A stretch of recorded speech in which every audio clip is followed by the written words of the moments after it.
Hi, I'm Jason Copeland, application engineer here at North Technologies. With every site and surface comes the ability to manipulate a surface into the proposed surface that we would like it to be. But sometimes we don't always use the best practices.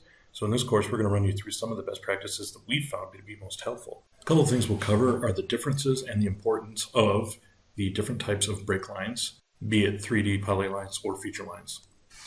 We'll also show you how to work with sites, and more importantly, sites and feature lines together, making it easier to create things like ADA ramps. We'll also show you the transition tool, shows you how to grade between two objects if it doesn't automatically do it for you. Grading tools can be used for many different occasions, whether it be residential, industrial, commercial.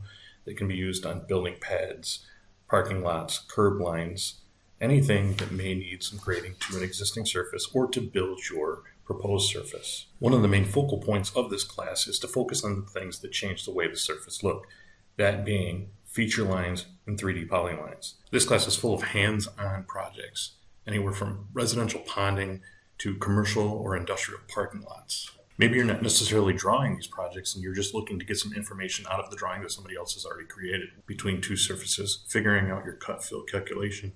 No problem, we'll cover that as well. So if you're looking to learn more about grading or you want to polish up on your skills, give us a call.